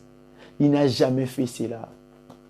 Ozomona ke bato musu azomona bénédiction mais asimbate likola quoi, il y a manque de discernement. Likola quoi, il y a l'élément où nazolo bela onde bato ming bazanga yango. La bénédiction est devant toi mais le combat est sur ton chemin. Eza bitumba. Parce qu'on a bitumba wana il faut yebozo bunda bitumba nini. To bunda rapena nzoto te mais to bunda na molimo. Il faut connaître, il faut savoir en plus. Habiter, je n'ai pas permis de le toucher. Asimba qui est pété, Aboma qui est pété. Mais Asala qui acte mon corps. Oui, c'est Pélisaki, Kolobisi Gazalaki. Alors, bien aimé, c'est très important. C'est très important. O lingate moto a aidé yo, moto a sel yo bolamu. O vandana bato bazo ba be na yebisi kana yo po bakisa maloba. O sala ga yango te. Bato minglelo o ba déterminer azo tonga azo sambwisa mutu oya edaye. Mutu oya sunga pe motu tel pe mutango a contribuer même na libala na yo pono bala mwasi wana. Ye muta sunga ke ba moye belé. Mutu wana pas contribuer na voyage no pono voyager comme abisiko zawana. Mais ozo se permettre osa n'importe quoi lo mabe pona vie ya mutu wana. Oza ko se permettre otonga aussi sa vie ya mutu wana valeur. E nzambe limbisa biso batu oyo soto saela makambo o limbisa biso soto simba batu o basunga biso basela biso bola mutu ndima likolo ya réalité moko boye likolo imprévu na finga na lo mabe nzambe limbisa biso batu o soto saela biloko wana limbisa biso ata to kometa ki yango faut senga nzambe bolimbisi po eza ba malédiction. Eza ba malédiction. Dis-moi, il fallait que je sois boma moi si en arabe oyo a bomba ki ba espier ba kota ki na kati ya Jéricho. Poazaki moi si ndumba, il fallait bomba poazaki impur. Mais pourquoi pas bomba ki? Parce que bolamu. Bolamu a mutu ataza ndenge ndenge, azana droit na yango. Yango moni que la bénédiction est à la raté faut mutasa la païen, faut mutasa la ndeni soke komi tano ya komata, nzamba otate pour vous ama seke za ndénité. Nzamba pesaka yango mona ke ya ba païen o bazo prospérer ça ba païen o ba sa mambo binene ayebine Yesu te non pour nzamba yebi tango muto sa bola mafuta ka il est juste bien aimé faut ça souple même aussi na point à Daniel sur une carte livre Daniel chapitre 6 dans les versets 21 on comprend que même le roi même Daniel libosio a roi ton roi Zobelaye Daniel nga sa te ka bimisa gros dos parce que nzambe na bundeli a finga le roi te amikiti kaka malgré sa na victoire na kati libula bakosi Daniel amikiti saki kaka le roi bengi abi oui mon seigneur vie éternelle na kati libula bakosi azana victoire na maboko Bien-aimé, ne sois pas influencé dans les pambolo zanango. Ne sois pas influencé dans mbongo zo simba. Ne sois pas influencé dans voyage au saliwana. Ne sois pas influencé dans pays au zawana. Ne sois pas influencé dans libala au juana. Ne sois pas influencé dans l'élévation au niveau classe au mati. Au comment dominer bateau basungayo. Moto et là nzamba obeta yo. Pour il est juste. Acclamons pour la gloire de Jésus. Tobeti maboko pa lokumu na nzambe. Nzamba pambola bino. Bato mingi basala biloko na omona bato wana mingi. Bazo bikela ba malheur musu na vie na bango. O ye moko azondima to bate koma ki ndenge nini. Oui, fait comment? Parce que il est Dieu. Parce que il est Dieu. Nzamba futaka. Soko tu dena kati libula bakosi. Amikita pa ibike roi oyo nde asala ki ngala vanda na poste wana. Ebongo yo nanga. Ebongo yo bien-aimé. Toujours ce qui ça a poto kota na prière. La cinquième des choses où eko pousser yo au simba to au moins loboko na nzambe. So tangi na kati ya livre Riche chapitre 17 et chapitre 4 je m'excuse le verset 17. Au moment que etang sabiso le somo wana que la patience paye. Bien-aimé, la patience paye. Patience et futa kaka. La patience paye. Batu mingi bazala na manque ya patience. Ba mona pe lo rote na vie na bango. Ata bandi videnge nini. Aokwe ya poza na manque ya patience. Bien aimé, ozara na mutema sosote. Soso Soso azela raté, azara toujours pressé. Il faut avoir la patience. Mamsou na vie no faut la patience. Pour simba bénédiction, pour simba bilako nzamba loba pona yo, il faut la patience. Ndima mikitisa, ndima na nukosala. S'il faut 2 ans, 2 ans, 3 ans, 3 ans, 4 ans, 4 ans, accepte et tu verras la main de Dieu. Rita mikitisaki, avant daki na siya makolo Naomi, et foutela ki nini, et pesa ki Boaz, et pesa ki na Obed. C'est-à-dire que la patience paye. Ata batu bazo finga, yo kangama na nzela ozo mona ke ko apporter lo implice kangama mikitisa zala patient. Bien-aimé, notre Dieu est juste. La patience de Daniel, dans le livre de Daniel chapitre 6 verset 24, ne sala ki te nzamba Daniel a imparté na kati ya Babylone. Dieu est juste. Dieu est juste. Nzamba futaka aebara ba obazo persévérer. Nzamba monaka maman. Maman, nzamba monaka. Et puis yeba papa na epselo komoko. Le bienfait est futaka. Bolamu o e futaka. Bolamu ozo sala un jour eko futaka yo. Bien aimé, bolamu a Saoul. Bolamu a Saoul. Et kendaki ko localiser. Mwana na ye. C'est que ce qui a bomaka David. Est-ce que à ta progéniture n'a pas existé? À ta symbole n'a pas existé pour attirer quand il y a Mephibosheth. Parce que ba exterminer qui famille la ba mobimba. Ba tikala qui n'est l'autre. Ba tikala quand il y a Mephibosheth ou azala qui rejeté. Puis avant qui mosika peuple pour azala qui n'a défaut en zoto. Azala qui comptait parmi le peuple. Alors, ce qui David a salaki Saoul Mabé, est-ce que un jour, tu n'as pas mais est-ce que tu n'as pas sous mes figures dans 4 versets? Même pas. Sauf dans 4 livre de Samuel chapitre 9, le verset 1er, vous comprenez que les bienfaits bolam ozo sala atayo moni yango telelo ezana makoki ya ko localiser même deuxième génération na yo, même bana na yo. Au mona ba no nzamba pamboli bango makasi, nzamba élevé bango makasi, nzamba tomboli ba na yo, mais basali effort monter na vie, eza par rapport à bolamu oyo sala, eza par rapport à bambuma oyo lona, eza par rapport à ba graine oyo tia na mabele yango eboteli yo bambuma malamu. Bien aimé, ceux qui nzamba futi yo mukolo makambute, o futa bana yo, soit futi bana ote, o futa bana bana yo, bi bolamu pour la rater, les bienfaits pour la rater, non motivé pour na bike, ozali boso bénédiction na yo, taba kombane ko saote, ko bana osala bolamu. Oebite tantôt muto zo sunga wana yete muto ofutaka yo. Tantôt nzamba ofutaka yo na nzela ya bana na yo.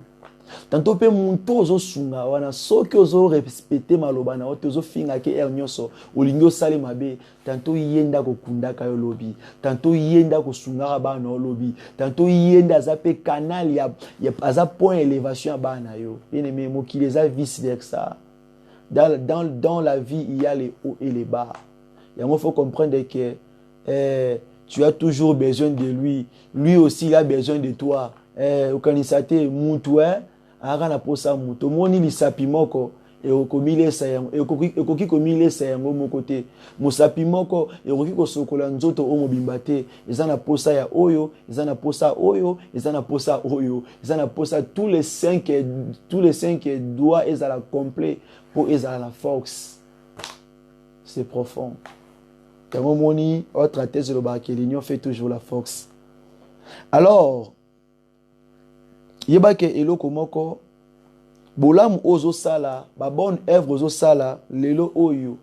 Ata mokile justifiote, mais yeba nzamba Daniel a justifié qui toujours Daniel.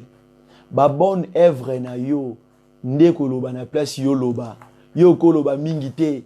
Yo ko beta tolote naza prophète, naza apôtre, naza pasteur, naza docteur, naza évangéliste, naza archibishop, naza tribishop. Oko beta lango tolote. Ba œuvre non de ko peso ba titre. Ba œuvre non de ko mema yo na olier. Bien aimé, makamusu na vie na biso, esenga teto loba, esenga teto beta tolo, mais misala nde lobaka, na place au biso batu toloba. Bien aimé, je sais que tu es béni sur cette parole, c'est pour cela que Dieu bénisse la parole ou bimi na tango oyo, zamba pambola yo oyambi maloba oyo, siko na tango oto okota lo sambo, to ligito bonde la bien aimé. Yabi ke na simba point ebele. Tolingi to bonde la bien-aimé. Oh, toso bonde la bien-aimé. Il faut bonde la. Otalisa siko nzambe. Na nyonso yoki. Bisika ino moni ke otambuisa ki vino mabe. So moni ke obebisa ba relation musua ko bebisa tena batu. Il est temps ko zonge pa nzambe. Il est temps ko bandela chemin sika. So po moni ke ozana batu ozo mona ke bangonde bazakanela ko sungo mais ozo mona ke ba réponse. Donc, Babylone ba osale c'est il est temps où il s'ensemble à sur la maîtrise, à sur l'esprit supérieur l'ikola batona parce que Daniel azalaki un esprit supérieur l'ikolo ya roi l'ikola bato azalaki na bango yango azalaki na maîtrise ya ko gérer situation ou ande ole kanango ya ko gérer réalité bande ko le kanango bien aimé. Et là les bostan ozo bondela ozo bisanzambe papa nazo banza nazo tala bisiko lokota ngai otika ngai boete obwaka ngai te shimba nga loboko pesa nga makasi sunga ngai bien aimé tango ozo bondela banda obondela banda oyebisa nzambe banda otalisa nzambe wana banda oyebisa nzambe papa nakanisi bisiko lokota ngai natali bolamu oyo salilinga na nzela batu oyo tinda po basunga ngai bien aimé mutu mota misunga ye moko bien aimé biso nyonso basunga biso même ngana oye biso nga basunga ngai mutu musu afutela nga minerval na vie na tikala kondima te mutu musu alesa nga na tikala kondima te mutu musu asombela ngelamba na yeba ta yete réaction pe makasi ezate mutu musu pa kabela nga mbongo na yebi ata yete bien aimé batu wanza ba tizaki bango pona élévation na yo pona mema yo bien aimé prière au sala avec sincérité ta poto zoluko okende ngona pete au moins il va zoluka wana ozo ngona pete au moins il va faire zoluke mata ego mata na pete au moins musala zoluka wana ozo ngona pete au moins mambo zoluka na vino ozo ngona pete za prière ozo fongola sikoyo rebo shanda remando rikamantia bashakia eza prière ozo fongola sikoyo makambo yaki bloqué na vie na yo. Parce que le diable a profité qu'il n'a manque à connaissance. Parce que la Bible dit ceci que mon peuple périt. Parce qu'il manque quoi? La faute. Parce qu'il manque la connaissance. Faute de connaissance, il y a un peuple où ils ont péri. Il y a un peuple qui a le cause de connaissance. Zonge panzambe. Tali sans zambe. Tali sans zambe. Ata branche wane katanaki, bukanaki. Zamba zongi sayango. Yebi sans zambe. Papa fongoela va porter kangamaki. Papa, n'ayez ko gérer opportunité au pesa kingai. N'ayez comment ko gérer ba relation au pesa kingai. N'ayez comment ko reconnaître bato ba sunga en temps pasi. Lelo onga na zuni beti tolo. Bien aimé, yo bosani poto koma wana, yo poto ki wana. Oki ngona makasi na otea. E na mboka Europe ozawana, oki na ngona force na otea. Na mboka Amérique ozawana, oki ngona force na otea. Yayi bandeko no ba boti no ba sunga yo, mais na problème a muke. Tala ndongo la kisa bango bimisa ba paquet. Bimisa kiboyanki. Na posta musala ozali na mboka o komi na bisiko za na libala ovandi ya makasi na ote. Oyebi yango bieza makasi na ote. Ozwa ki ba assistance ya bato mususu mutu ba ta famille na ote. Ni bandeko na yo, ni ba leki na yo, ni ba ya na yo, ni ba oncle na yo, ni ku tota muta famille na yo.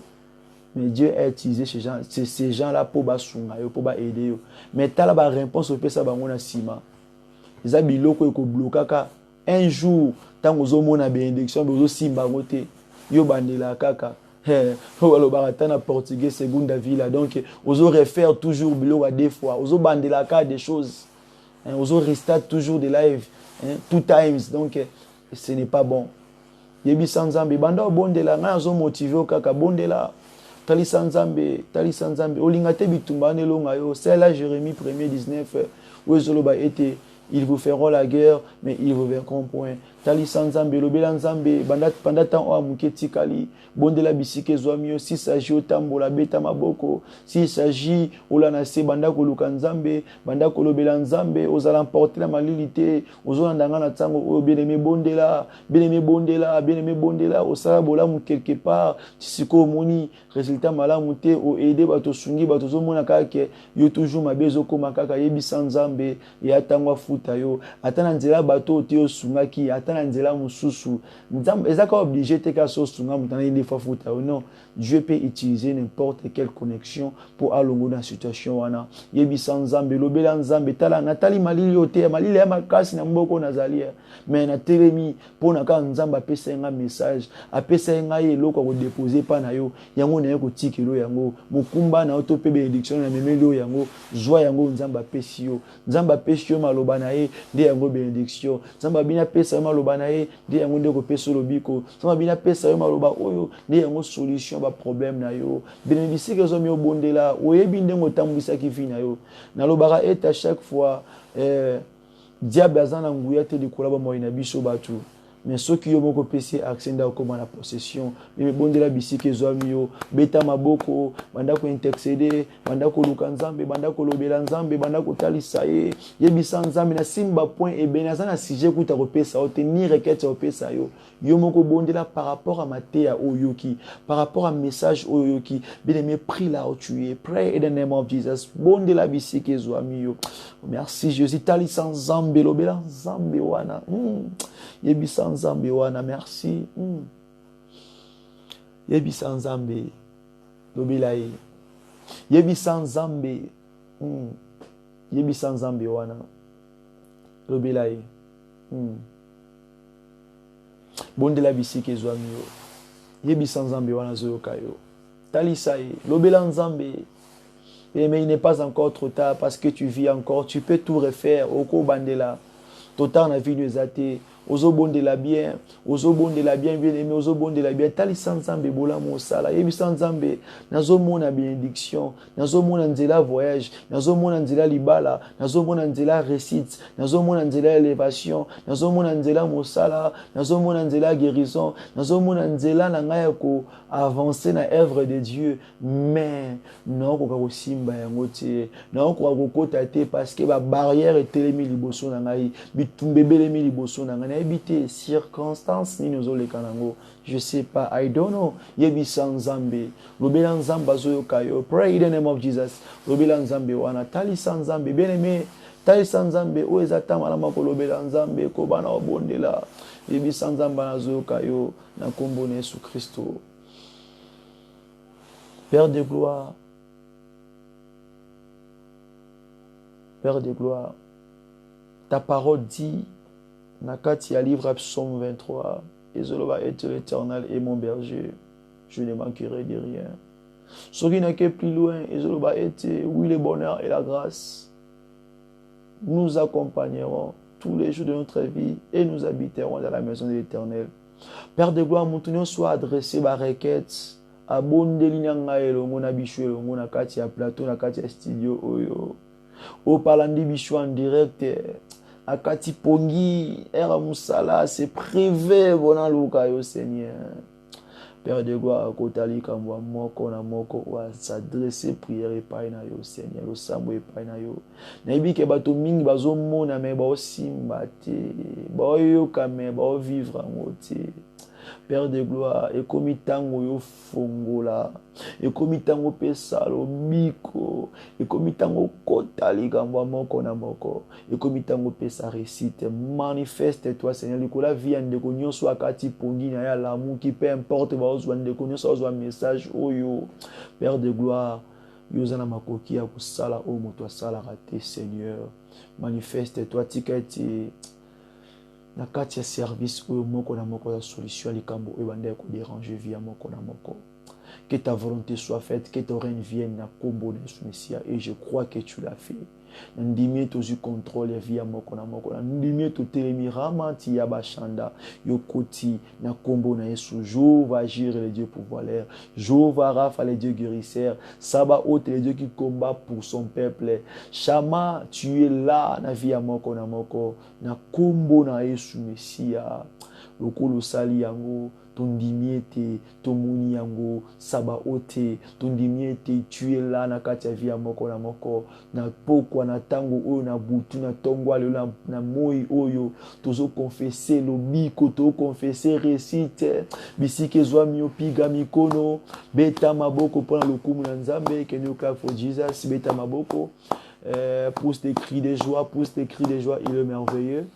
Que Dieu vous bénisse abondamment. Merci bien-aimé, on a qui biso en direct na kati ya service oyo. Moto alekanaki moto bolandi na tango oyo obozoyo kana na niveau ba audio botala nga pe na vidéo.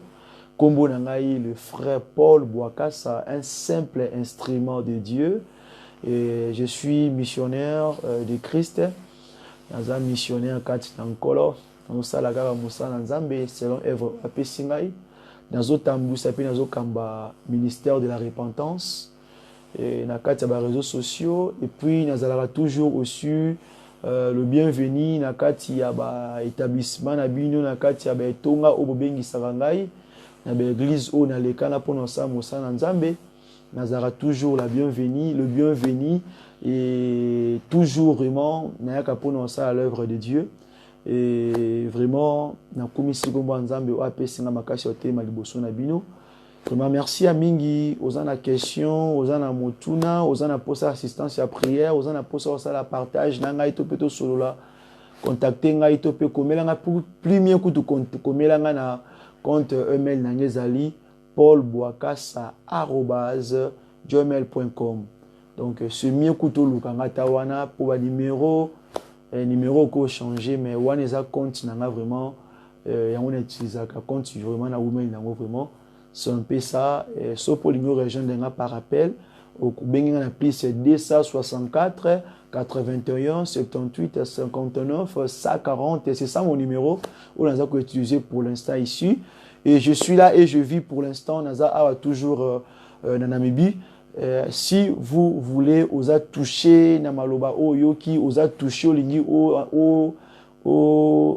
comment je peux dire au soutenir ministère œuvre on a ça là à niveau et média ils ont les en direct na appareil na matériel musu stopé na moyen mon finance et na vie de prière topé ko sunga biso na kati ya losambo na conseil oroki ko benga topé ko ko sala action na kati ya bolingo na Nzambe comme la commis lobiete ceux qui le boka à droite et pesi gauche et ba ngote. Tout ça, dans la crainte de Dieu, ça par l'amour de Dieu. Et aussi que Dieu vous bénisse. Que Dieu vous bénisse abondamment. Partagez les vidéos, partagez les audios, partagez les likes. Et vraiment, tout ça, par le coup, Nzambe. Et sponsor, Yesu Christ. C'est comme ça que je travaille. Yesu Christ, on est sponsor. Namoko réalisateur, namoko technicien, namoko nazo monter, namoko sala donc juste pour la lingité œuvre où ils en a failli jusqu'à ce que Nzamba opé sabatu où il va kozala wana pona ko soutenir œuvre oyo. Et tant que non ba belemité, je dois toujours continuer à tenir ma responsabilité nangai étant que l'homme de Dieu, man of God. God will bless you. God will bless you. Bye bye. Goodbye.